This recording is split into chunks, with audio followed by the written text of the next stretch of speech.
When Solomon finished praying, fire came down from heaven and consumed the burnt offering and the sacrifices, and the glory of the Lord filled the temple. The priests could not enter the temple of the Lord because the glory of the Lord filled it. When all the Israelites saw the fire coming down and the glory of the Lord above the temple, they knelt on the pavement with their faces to the ground, and they worshipped and gave thanks to the Lord, saying, "He is good, His love endures forever." Then the king and all the people offered sacrifices before the Lord. And King Solomon offered a sacrifice of 22,000 head of cattle and 120,000 sheep and goats.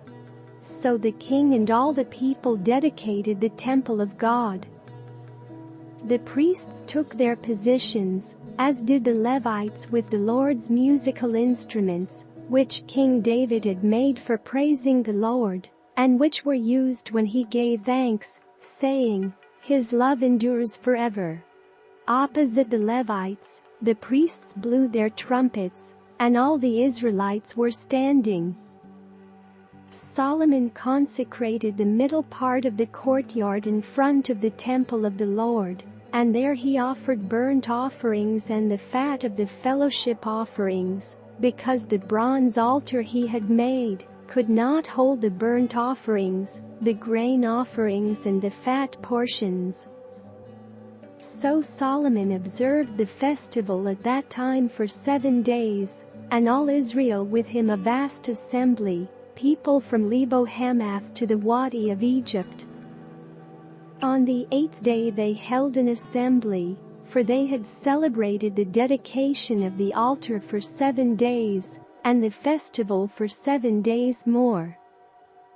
On the 23rd day of the 7th month he sent the people to their homes, joyful and glad in heart for the good things the Lord had done for David and Solomon, and for his people Israel.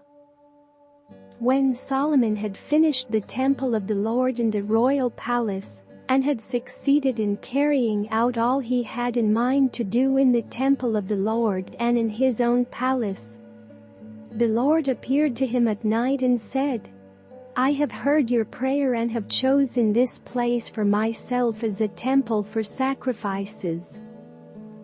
When I shut up the heavens so that there is no rain, or command locusts to devour the land or send a plague among my people, if my people, who are called by my name, will humble themselves and pray and seek my face and turn from their wicked ways, then I will hear from heaven, and I will forgive their sin and will heal their land.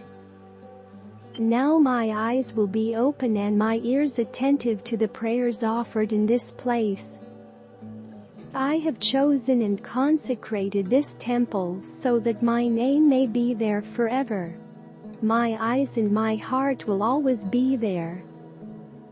As for you, if you walk before me faithfully as David your father did, and do all I command, and observe my decrees and laws, I will establish your royal throne, as I covenanted with David your father when I said, 'You shall never fail to have a successor to rule over Israel.'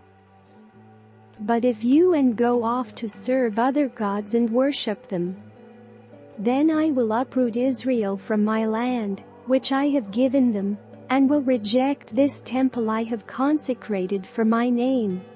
I will make it a byword and an object of ridicule among all peoples.